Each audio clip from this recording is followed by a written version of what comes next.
وأشهد أن محمدا عبده ورسوله لا نبي بعده.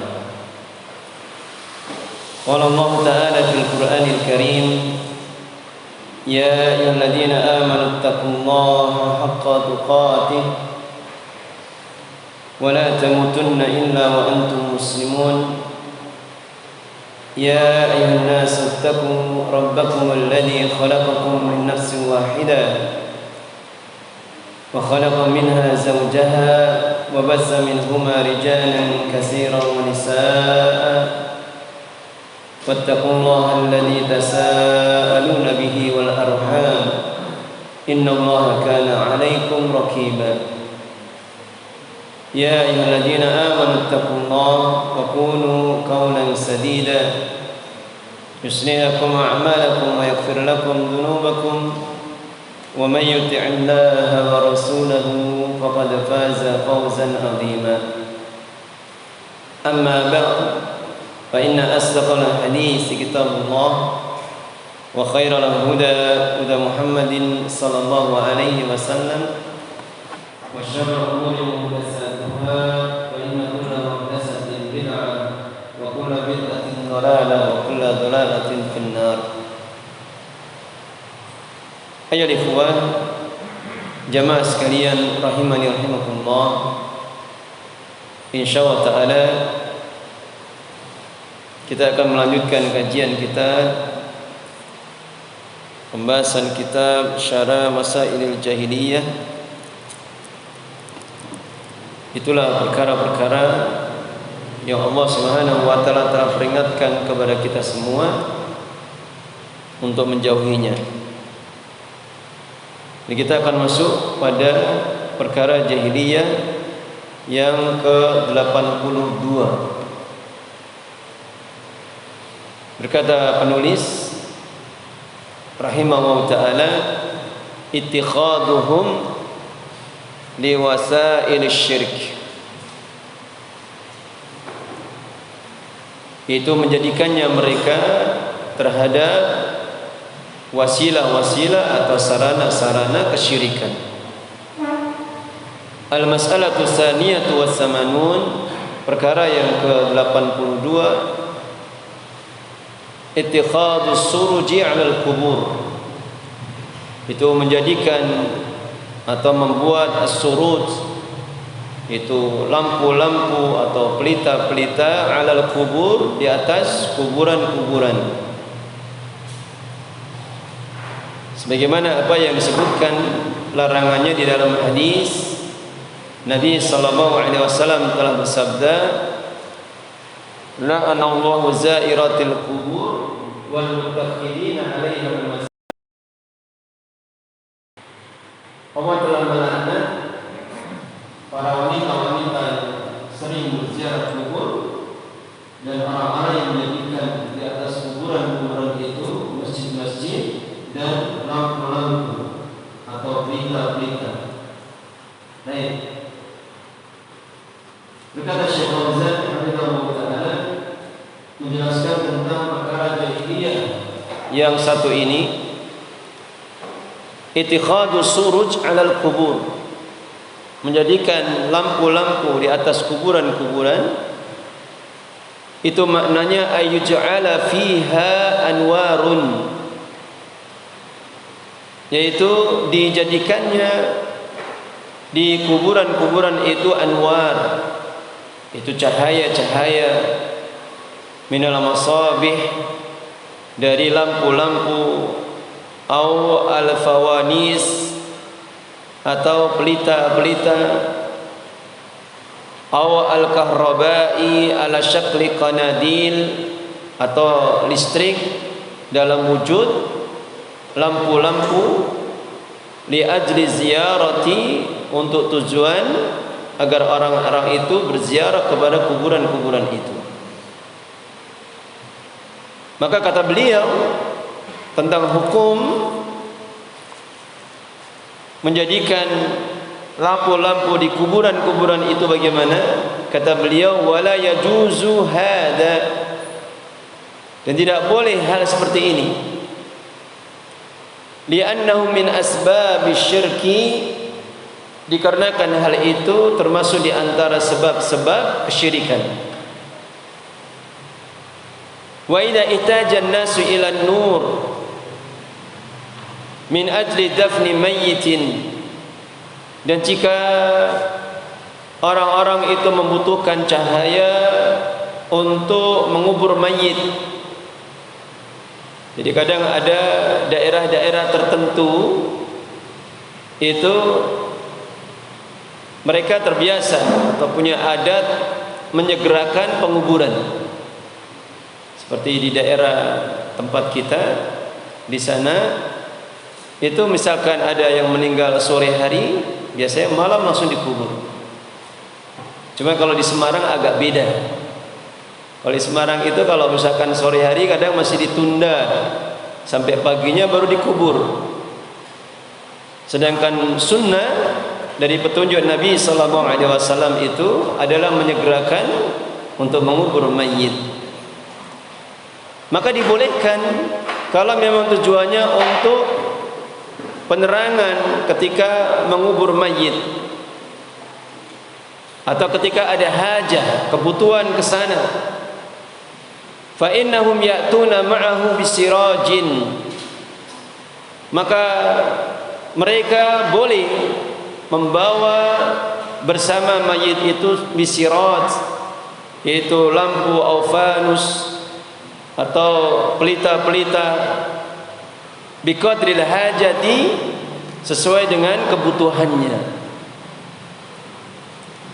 Amma innahu yuj'alu fil maqbarati a'midatu kahraba, adapun sungguh ketika dijadikan di kuburan-kuburan itu a'midatu kahraba, itu apa? Tiang-tiang listrik, sabidatin yang tegak, li ajli inaratiha, untuk menerangi kuburan. Fahada manhiyun anhu, maka seperti ini telah dilarang untuk melakukannya dari Nabi SAW.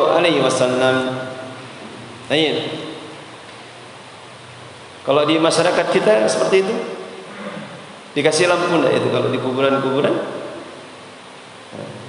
Sepertinya tidak, hanya di jalan masuknya saja. Kalau di tengahnya itu biasanya tidak diberi lampu. Baik. Qala sallallahu alaihi wasallam, telah bersabda Nabi, la'anallahu zairatil qubur wal muttakhidina 'alaiha al masajid was suruj. Allah telah melaknat para wanita-wanita yang senang berziarah kubur. Dalam riwayat hadis yang lain itu dengan lafaz zawarat, siga mubalaghah. Kalau zairat, wanita-wanita yang menziarahi kubur. Kalau lafaz yang lain zawarat, itu bentuk siga mubalaghah, itu wanita yang sering atau senang berziarah kubur. Maka kata Nabi SAW, ini dilaknat oleh Allah Subhanahu wa ta'ala. Demikian juga Allah telah melaknat orang-orang yang menjadikan di atasnya, di atas kuburan-kuburan itu, masjid-masjid dan lampu-lampu. Wal hadisu fis sunan, dan hadis yang ada di dalam kitab-kitab hadis para ahlus sunan. Sebagaimana disebutkan di sini, hadis ini diriwayatkan oleh Imam Abu Dawud wa Tirmidzi dan yang lainnya. Baik. Maka ada di dalam hadis ini peringatannya dari Nabi SAW, larangan untuk menjadikan kuburan-kuburan itu diberikan penerangan-penerangan di dalamnya. Bahkan dengan sigha, dengan konteks apa? Al-la'n. Dengan konteks apa? Laknat. Apa makna laknat? Ya, kalau ada di dalam ayat wa alaihim la'natullahi wal malaikati wan nasi ajma'in. Apa itu makna la'n? La'n itu at-tardu, antum tulis. At-tardu wal ib'adu min rahmatillah. Al-la'nu itu at-tardu, pengusiran. Wal ibadu, dan dijauhkan min rahmatillah, dari rahmat Allah Subhanahu wa taala. Itu mana apa? Al-la'nu atau al-la'natun. Makna la'natun. Sehingga kalau ada lafaz di dalam hadis yang ada di dalamnya larangan kok dikaitkan dengan ancaman, maka ini menunjukkan dosa apa? Menunjukkan dosa yang sangat besar. Ini menunjukkan dosa yang sangat besar. Sesuatu yang banyak di kalangan kaum muslimin yang tidak memahaminya, sehingga mereka terjerumus ke dalam perbuatan-perbuatan yang sebetulnya ada ancaman di sana, laknat dari Allah Subhanahu wa taala. Sebagaimana hadis-hadis yang sudah berlalu, sebagaimana Rasulullah SAW telah bersabda, la tusallu ilal kubur wa la tajlisu alaiha.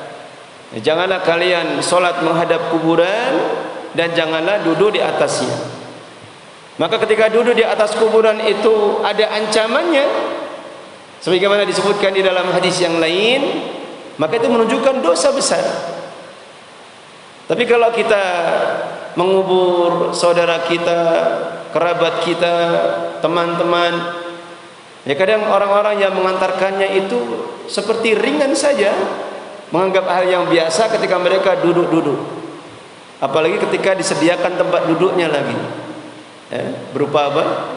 Kijing-kijing itu akhirnya jadi apa? Jadi kesempatan mereka atau jadi sarana mereka untuk duduk di atasnya.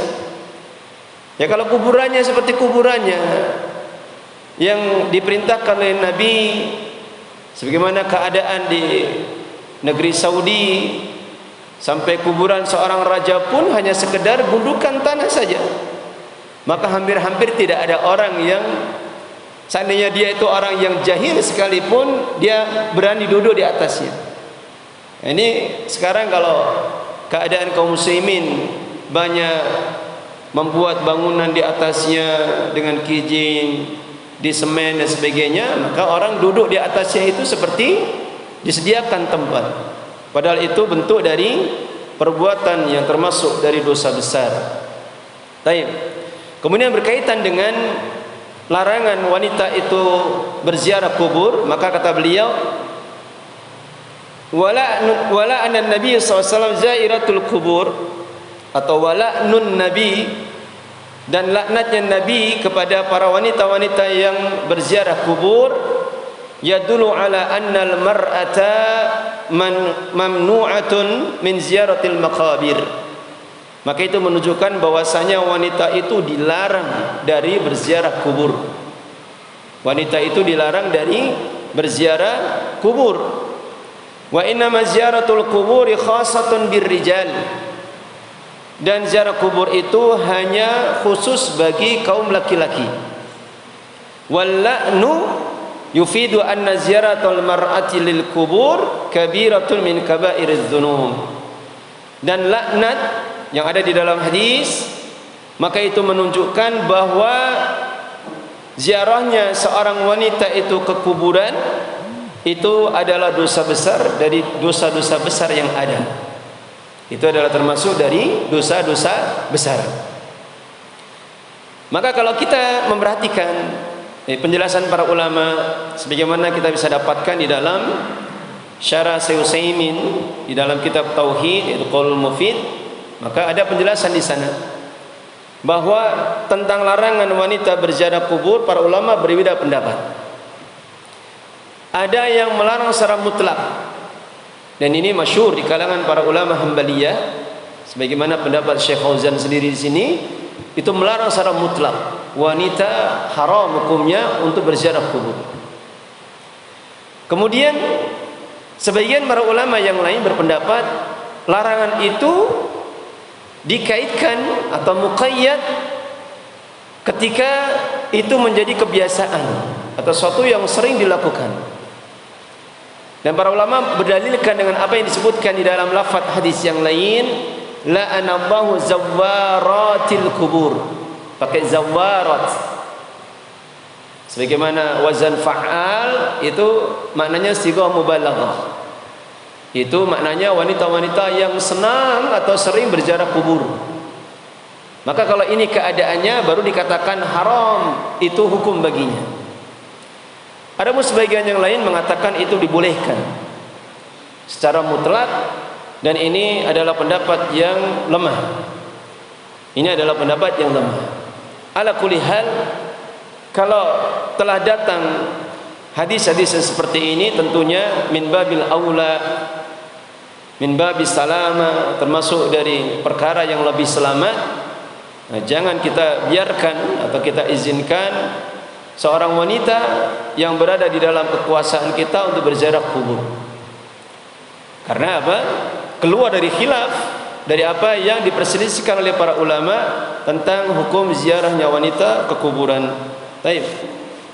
Kemudian kata beliau Syekh Fauzan hafizahullah taala, wa la'nu sallallahu alaihi wasallam al-mutakhidina 'alaiha al-masajid, dan laknatnya Nabi kepada orang-orang yang menjadikan masjid-masjid di atas kuburan, ay alladzina yataharrauna salata indaha, itu maknanya mereka lah orang-orang yang berusaha untuk senang salat di atas di sampingnya atau di sisinya.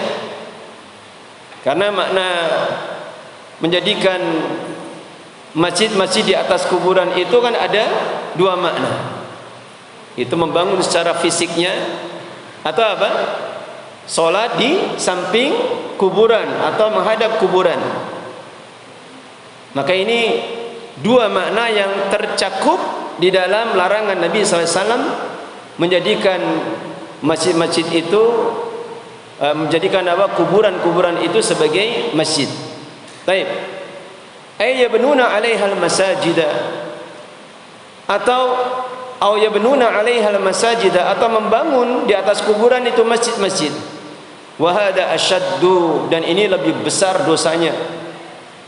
Aw alladziina yunawwirunaha, atau orang-orang yang membuat penerangan di kuburan-kuburan, li'anna hada wasilatun ila syirki, dikarenakan perkara ini adalah wasilah atau sarana menuju kepada kesyirikan. Bi an tu'bada hadhil qubur wa tud'a min dunillah, yaitu dikhawatirkan akan diibadahi kuburan-kuburan ini, disembah kuburan-kuburan ini, dan diseru dari selain Allah Subhanahu wa taala. Ya, sebagaimana apa yang sudah berulang-ulang beliau peringatkan kepada kita, ya, kenapa tidak boleh membangun bangunan di atas kuburan, tidak boleh menyemennya, tidak membuat rumah-rumahan, apalagi bangunan yang megah, sebagaimana ini adalah musibah yang besar yang melanda kaum muslimin di negeri ini. Karena apa? Karena orang yang jahil itu, orang yang jauh dari pemahaman agama, itu mudah sekali terfitnah dengan keadaan kuburan. Sehingga kalau orang ada yang masuk ke kuburan, ada seorang masuk ke kuburan, di antara banyak kuburan yang ada satu yang dibangun itu, bangunan di atasnya, maka yang terpikirkan oleh orang yang awam, mereka akan menganggap orang yang dikubur di dalamnya itu pasti bukan orang sembarangan. Bisa jadi itu wali, syekh, seorang alim, maka bermacam-macam persangkaan mereka. Belum lagi ketika syaitan menghias-hiasi, syaitan menjerumuskan, membuat tipu daya, sehingga mendorong seseorang untuk menjadikan kuburan itu sebagai wasilah, lalu dia berdoa di sampingnya atau bertawasul di sampingnya, lalu Allah mengujinya dengan dikabulkannya doanya. Semakin menjadi-jadi itu pintu fitnah kesyirikan itu akan semakin bertambah besar. Baik. Kata beliau, fal kubur tutraku kama kanat kuburus sahabah fi ahdi Nabi sallallahu alaihi wasallam. Maka kubur itu tutraku, apa maknanya? Bukan ditinggalkan ya, tapi apa? Dibiarkan. Tutraku itu maknanya apa? Dibiarkan. sebagaimana keadaan kuburnya para sahabat di zaman Nabi sallallahu alaihi wasallam. Dan alhamdulillah itu tetap terjaga sampai sekarang. Jadi kalau kompleks kuburannya para sahabat itu imma di makam Baqi di samping Masjid Nabawi, dan sebagian ada yang dikubur juga di sekitar Gunung Uhud. Itulah kuburan para syuhada, 70 syuhada di perang Uhud. Itu semuanya keadaannya hanya gundukan kecil saja. Kemudian diletakkan batu di atas kepalanya. Tidak ditulisi, tidak dikapur, tidak disemen. Seperti itu keadaannya. Sehingga subhanallah, begitu berhati-hatinya Rasulullah menjaga pintu kesyirikan itu terbuka. Sampai-sampai tidak pernah dikenal atau diketahui kuburan dari seorang sahabat siapapun juga. Tidak pernah dikenal ini kuburan sahabat fulan, ini kuburan sahabat fulan, tidak dikenal. Tapi anehnya orang-orang yang datang setelahnya itu malah diagung-agungkan kuburannya melebihi kuburannya para sahabat. Baik. La tusraju, tidak diberikan lampu, wala yubna 'alaiha abniyatun, dan juga tidak dibuatkan di atasnya itu bangunan-bangunan. Wa inna ma tusraku kama hiya ala haliha, dan hanyalah kuburan-kuburan itu dibiarkan sebagaimana keadaan asalnya. Wa turfa'u min turabiha 'anil ardi qadra shibrin faqat, dan boleh ditinggikan dari tanahnya itu, yaitu dari ditinggikan dengan apa? Dari tanahnya itu, dari bumi, sekedar 1 jengkal saja. Dan ini sekedar untuk membedakan dengan apa? Tanah-tanah yang lainnya. Jadi, kalau ada gundukan itu hanya boleh ditinggikan 1 jengkal saja. Kemudian para ulama menjelaskan boleh pula diberikan batu-batu kerikil untuk menghindari larutnya tanah itu karena hujan deras. Ini dibolehkan. Lalu diletakkan batu di atas kepalanya. Ya kalau di kita mungkin masih berat seperti itu. Seandainya kita hanya bisa mampu meletakkan apa namanya? Patok itu. Patok itu namanya apa? Nisan. Dari cor atau dari kayu. Kemudian karena mengikuti kebiasaan masyarakat ditulis namanya, tanggal lahirnya dan wafatnya. Maka seandainya itu hal yang sebetulnya dilarang oleh Nabi, akan tapi takut akan fitnah yang besar yang akan muncul, maka seperti ini paling tidak itu perkara yang paling kecilnya yang kita ingkari. Ya kalau kita mampu tegakkan sunnah, maka kita tegakkan sunnah itu. Ya, misal kaum muslimin punya kuburan sendiri, kompleks kuburan sendiri, kemudian ditegakkan sunnah di atasnya itu, maka ditegakkan sunnah. Tapi ketika tidak mampu dan dikhawatirkan muncul fitnah yang besar, maka paling tidak dilakukan kemungkaran yang jauh lebih besar daripada hal-hal tersebut. Baik. Kemudian apa? Wa yudau 'alaiha nasaibu, dan diletakkan di atasnya apa? Batu-batu atau semacam apa? Bongkahan-bongkahan. Litu'rafa annaha kuburun, agar diketahui atau dikenal bahwasanya itu adalah kuburan. Wala yuzada 'ala dzalika, dan tidak boleh ditambahkan melebihi hal tersebut. Baik. Qala sallallahu alaihi wasallam li Ali bin Abi Thalib, Rasulullah telah bersabda kepada Ali bin Abi Thalib, la tada' qabran musyrifan, yakni murtafi'an illa sawaitahu. Ini wasiat dari Rasul sallallahu alaihi wasallam kepada Ali bin Abi Thalib. La tada' qabran musyrifan, janganlah engkau biarkan kuburan yang tinggi, yakni murtafi'an, tinggi, illa sawaitahu, kecuali engkau ratakan. Nah, jadi kalau seandainya di masa beliau Ali bin Abi Thalib dia mendapatkan wasiat dari Nabi, dan beliau berkuasa kepada satu kaum yang melakukan kemungkaran-kemungkaran sebagaimana kita lihat sekarang ini, ya mungkin sudah apa? Diratakan itu kuburan-kuburan. untuk menutup pintu-pintu kesyirikan. Yakni azalta irtifa'ahu, itu maksudnya engkau hilangkan ketinggiannya itu, wasawaitahu bil ardi, dan engkau samakan dengan bumi atau dengan tanah. Lianna israfahu wa irtifa'ahu yugharril juhala biqasdihi, dikarenakan tingginya dari kuburan itu bisa membuat tipu daya, bisa menipu orang-orang yang bodoh sehingga dia punya keinginan untuk menziarahinya. Lianna syirka asra'u ila qulubil juhal, dikarenakan kesyirikan itu lebih cepat masuk ke dalam hati orang-orang yang jahil minas sayli ilan munhadiri, dibandingkan dengan mengalirnya air itu ke muaranya.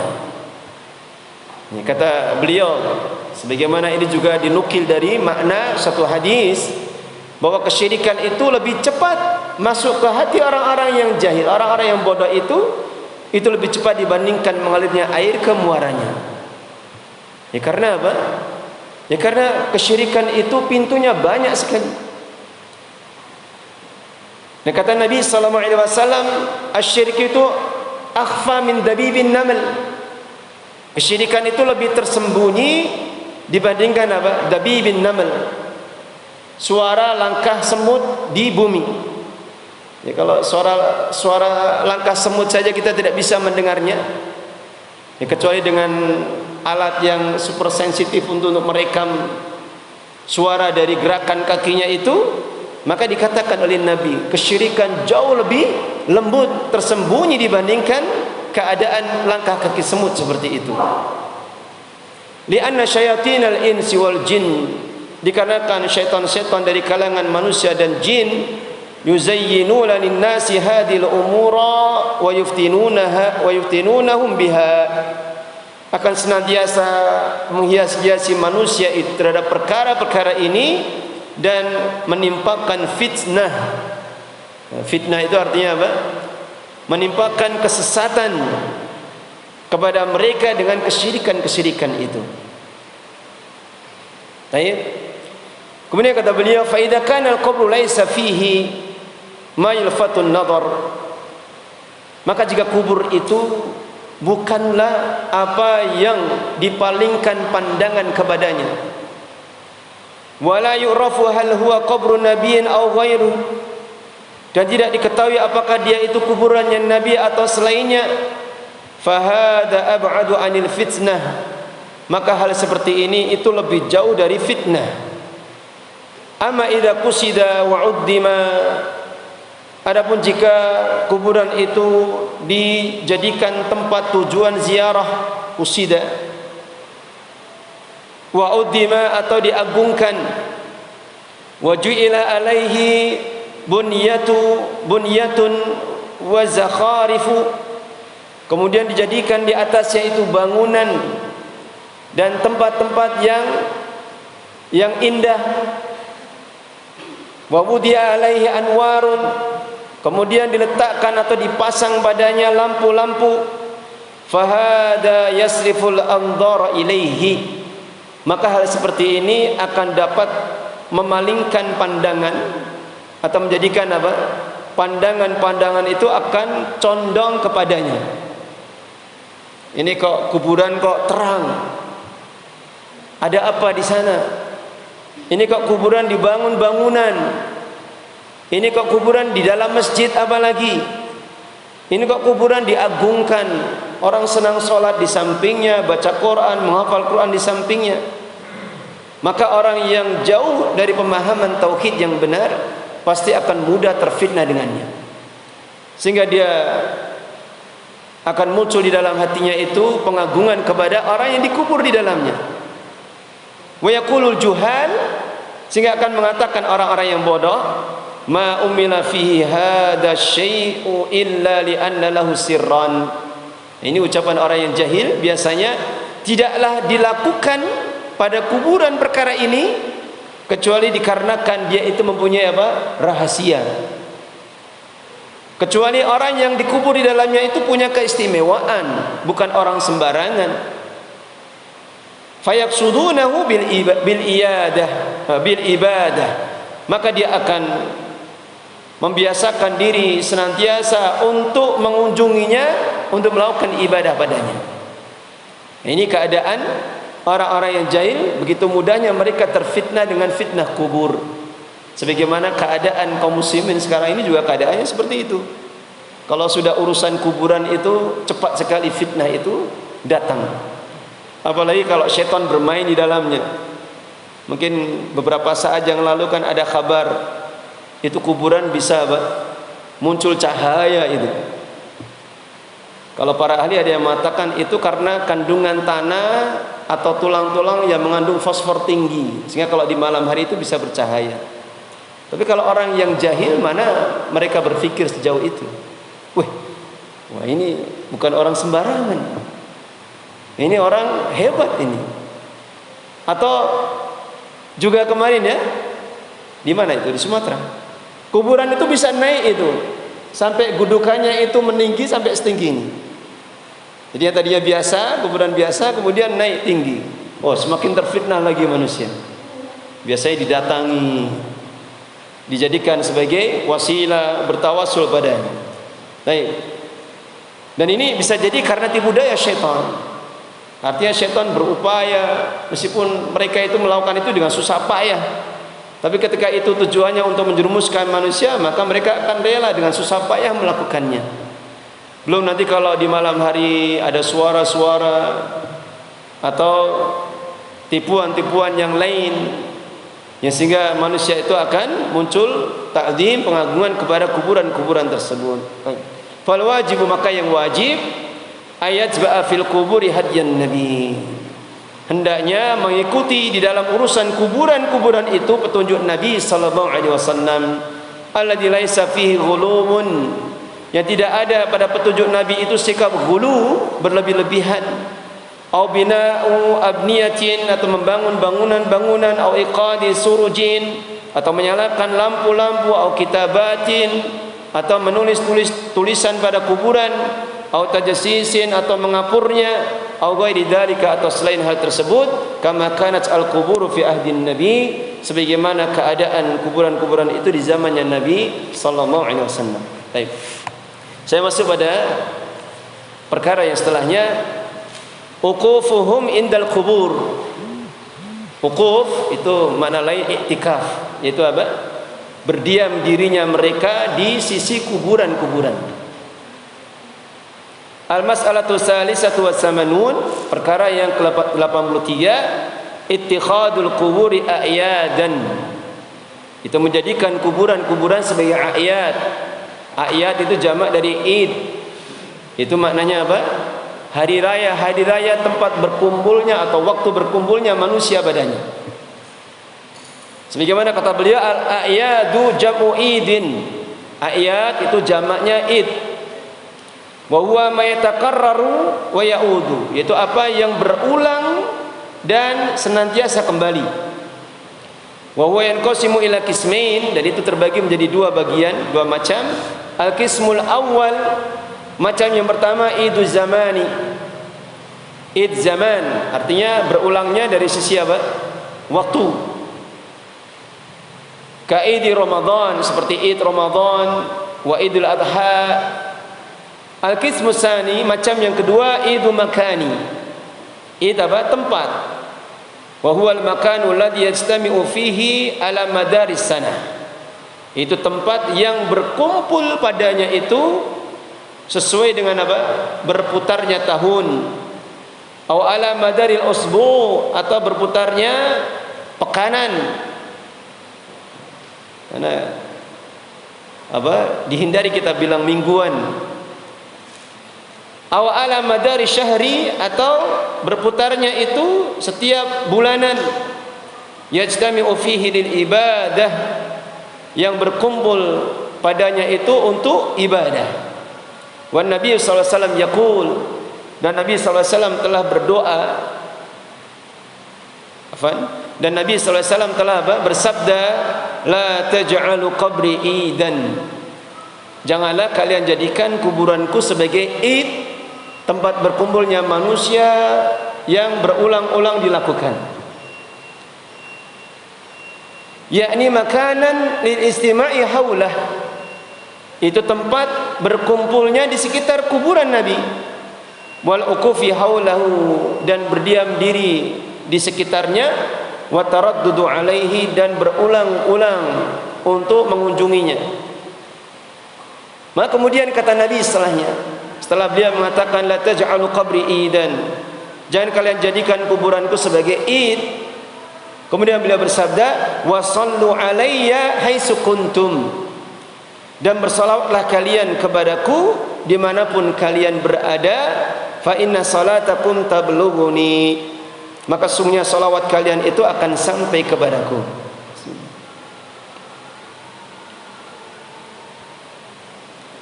Maka ini doa Nabi SAW yang disebutkan di dalam hadis yang lain pula, Allahumma la taj'al qabri idan yu'bad.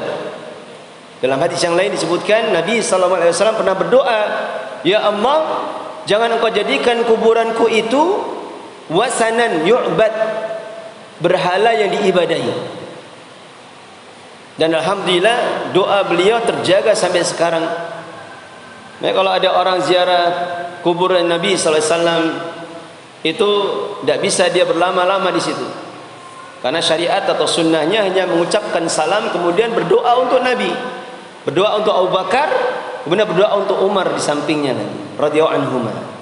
Ya, mereka tidak bisa baca doa-doa yang panjang yang biasa mereka baca itu, ya, pasti akan diusir oleh askar, ya, para tentara-tentara atau polisi yang berjaga di sana.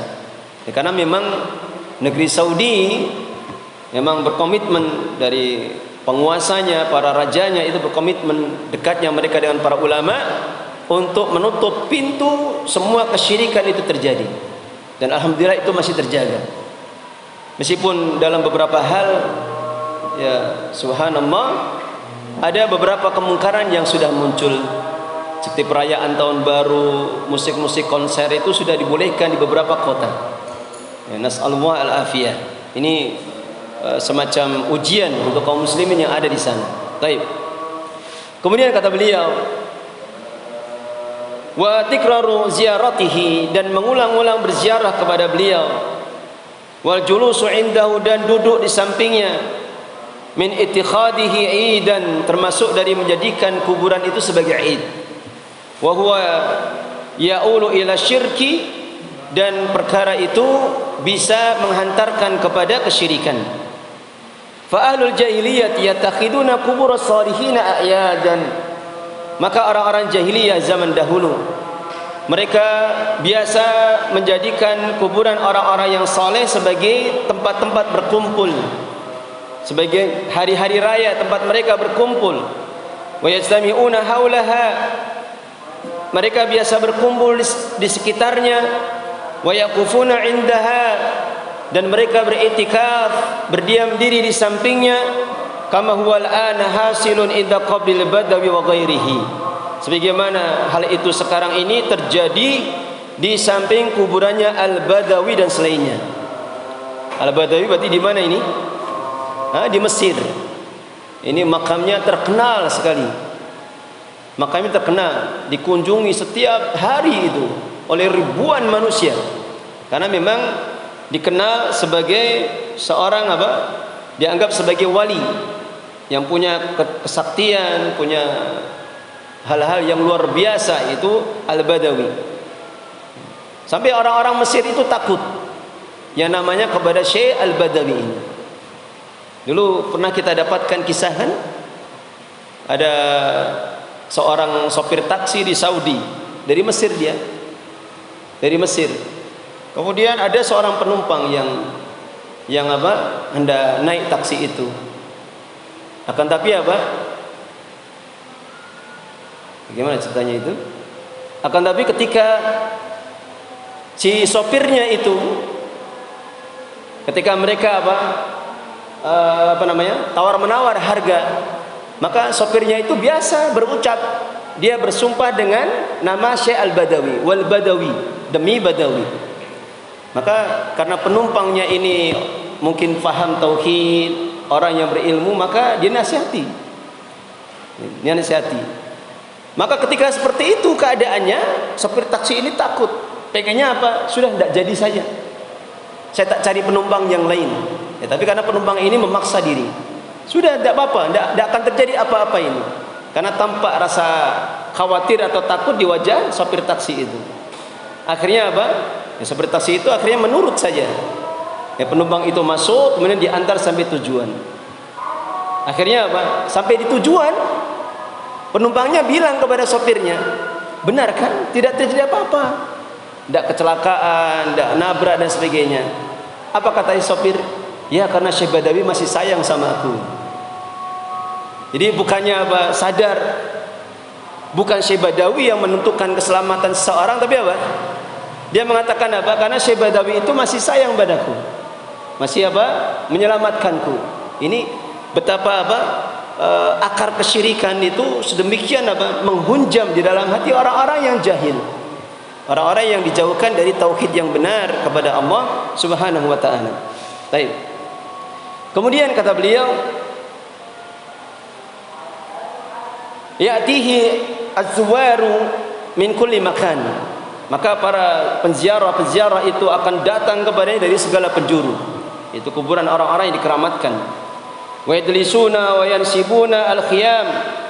Mereka biasa-biasa duduk lalu mendirikan apa? Khiyam. Khiyam itu jamak khimatun, apa? Kemah.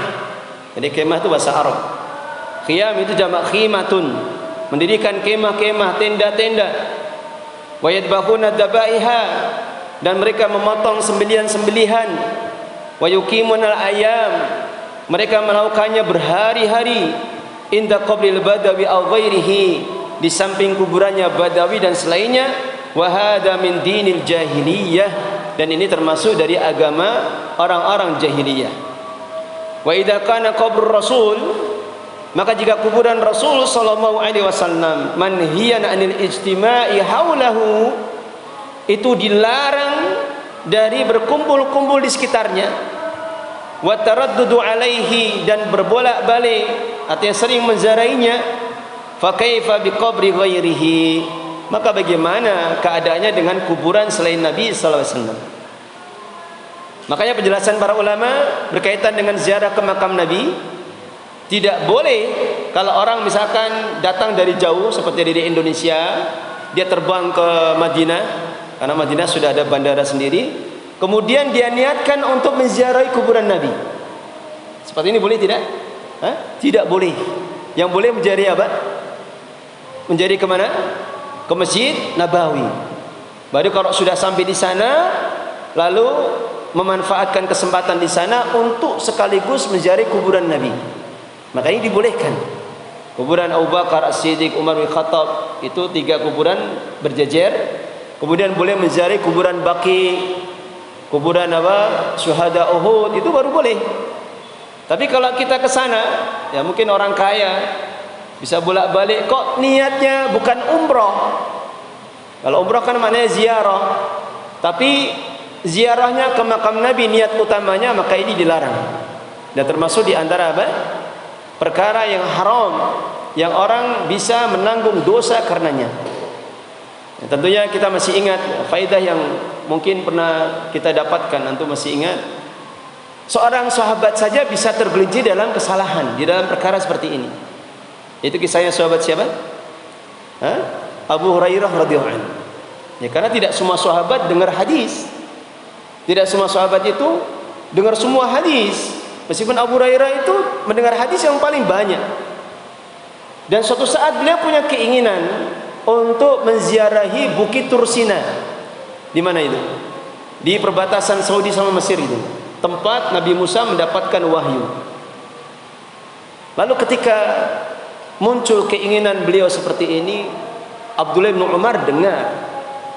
Dan Abdullah bin Umar mendapatkan hadis dari Nabi, kemudian dibacakan kepada beliau. Bahwasanya Nabi SAW telah bersabda, la tushaddur rihal illa ila salasati masajid. Jangan kalian itu melakukan perjalanan yang jauh, yang menghabiskan waktu, tenaga, biaya, kecuali kepada 3 masjid saja, yaitu Masjid Hada, Masjid Nabawi, Masjid Al-Haram, kemudian Masjid Al-Aqsa. Nah, baru kemudian sahabat Abu Hurairah radhiyallahu an rujuk dari kesalahan beliau. Beliau tidak jadi. Beliau rujuk dari kesalahan beliau. Baik.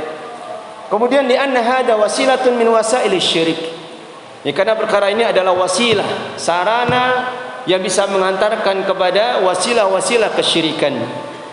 Walamma sa'ala rajulun nabi, dan tatkala ada seorang sahabat yang bertanya kepada Nabi sallallahu alaihi wasallam, annahu nadara ayyanhara ibilan bibuana, bahwasanya sahabat ini pernah bernadar untuk menyembelih seekor onta di tempat yang namanya Buana, yaitu ismi maudhi, nama suatu tempat.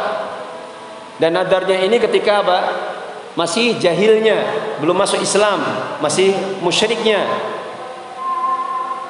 Faqala lahu nabi, maka Nabi bertanya kepadanya, hal kana fiha wasanun min awsanil jahiliyati yu'bad, apakah ada padanya itu satu berhala dari berhala-berhala orang-orang jahiliyah yang diibadahi? Qalu la, maka mereka para sahabat mengatakan tidak. Ayat. Qal, Nabi bertanya lagi, hal kana fiha idun min a'yadihim. Perhatikan ini syahidnya di sini. Apakah pada tempat itu ada id, hari raya dari hari raya mereka? Ayat. Ai ijtima'un yajtami'una fih, itu berkumpulnya mereka padanya. Qalu la, mereka mengatakan tidak.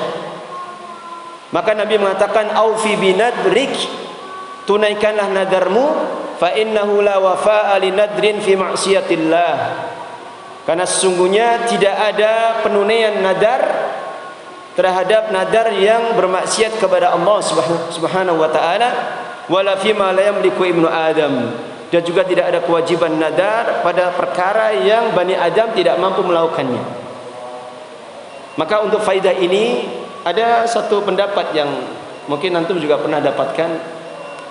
Misal kita ngadakan sholat id di lapangan, itu juga harus dilihat. Ya, kalau di lapangan itu pernah buat acara-acara, ya kalau di Solo sana ada sekatenan, ada apa istilahnya? Apa nyadran atau apa istilahnya, yang itu ada bentuk peribadatan kepada Allah, maka seperti ini masuk ke dalam larangan di dalam hadis ini. Jadi tidak boleh kita mengadakan sholat id di sana. Ya kalau cuma sekedar tempat maksiat, biasanya untuk pentas, musik dan sebagainya, maka seperti itu Allahu a'lam bishawab, masih dibolehkan. Tapi kalau untuk kesyirikan maka tidak boleh. Maka seperti itu tidak dibolehkan. Baik, asyahid, maka syahidnya dari pembahasan kita di sini qauluhu, ucapan beliau, hal kana fiha idun min a'yadihim, apakah ada padanya itu hari raya dari hari raya mereka? Idu makani, yaitu hari raya apa? Makan, tempat. Fadalla ala annahu la yajuzu ittikhadu makanin mukhassasin lil ibadah. Maka ini menunjukkan bahwa tidak boleh menjadikan satu tempat yang dikhususkan untuk ibadah illa ma khassasahu Allah wa rasuluh, kecuali apa yang dikhususkan oleh Allah dan Rasulnya. Artinya apa? Tidak boleh kita ini mengkhususkan ibadah di tempat tertentu, kemudian diyakini ini adalah tempat yang utama, apalagi dibuat satu keyakinan tertentu, ibadah di sana pahalanya besar dan sebagainya, maka seperti ini tidak dibolehkan, kecuali apa yang memang Allah dan Rasulnya sudah menetapkannya. Ya, sebagaimana orang-orang Syiah, mereka meyakini haji di Karbala itu lebih utama daripada haji ke Baitul Haram. Maka ini ucapan yang dusta, ucapan kebodohan. Kal masajidi, seperti masjid-masjid, wa masyairil haji, dan tempat-tempat syiar dari haji wal umrah dan umrah, wa ma adaha, dan apa yang selainnya, fal ardu kulluha sawa. Maka selain dari tempat-tempat yang Allah dan Rasulnya khususkan, selainnya itu sama. Wa kama qal, dan sebagaimana Nabi sallallahu alaihi wasallam telah bersabda, ju'ilat li al-ardu masjidan wa tahura, telah dijadikan untukku bumi atau tanah itu sebagai masjid dan tahur, bersuci. Dan ini sebagaimana dijelaskan oleh para ulama adalah khususan yang hanya diberikan kepada Nabi dan tidak diberikan kepada selain beliau. Ada hadisnya yang panjang, ada 5 perkara di situ. Apa yang dikhususkan untuk beliau dan tidak dikhususkan untuk nabi-nabi atau rasul-rasul selain beliau. Maka di antara khususan beliau, ju'ilat di al-ardu masjidan wa tahura. Telah dijadikan tanah itu bagiku sebagai masjid. Apa? Berarti sebagai tempat sujud. Jadi misalkan ya, kalau di tempat kita banyak jalan, banyak masjid, banyak musola, maka tidak ada permasalahan. Tapi seandainya misalkan ya, kita naik kereta mogok di tengah jalan, kemudian harus berhenti, tidak ada masjid, tidak ada musola, maka sholat di mana saja itu hukumnya sah dan itu tempat yang suci. Sebagaimana juga tanah itu bisa mensucikan. Kapan seorang pergi ke masjid tidak pakai sandal dalam keadaan dia sudah berwudu, kemudian menginjak kotoran atau najis, maka tanah setelahnya itu akan menjadi penyuci baginya. Sebagaimana disebutkan di dalam hadis Ali bin Abi Thalib radhiyallahu anhu. Dan seandainya Rasulullah itu tahu ketika melihat Ali bin Abi Thalib masuk ke masjid tidak pakai sandal, tahu, ya tentunya malaikat Jibril kadang memberitahu ada najis di situ, pasti apa? Pasti Rasulullah akan menegurnya. Tapi ketika dijadikan tanah itu sebagai penyuci baginya, maka itu menunjukkan bahwa hukumnya sah atau suci, atau tanah itu bisa mensucikan najis. Ya, karena memang keadaan masjidnya Nabi jauh berbeda dengan keadaan masjid-masjid kita sekarang. Dulu masjid Nabi itu cuman tanah liat yang ditaburi pasir. Tanah liat ditaburi pasir. Makanya kalau hujan karena atapnya dari apa? Pelepah daun kurma, kalau hujannya deras itu bisa airnya bisa masuk dan bisa membasahi lantainya. Sehingga di satu hadis disebutkan Rasulullah sujud kemudian apa? Tampak bekas air yang sudah berwarna coklat itu di wajah beliau atau di dahi beliau. Sampai di sini. Ada pertanyaan atau saya tutup? Saya kira cukup ya. Semoga apa yang kita kaji bermanfaat untuk kita semua. Akhiru da'wana walhamdulillahirabbil alamin. Subhanaka Allahumma bihamdika asyhadu an la ilaha illa anta astaghfiruka wa atubu ilaik.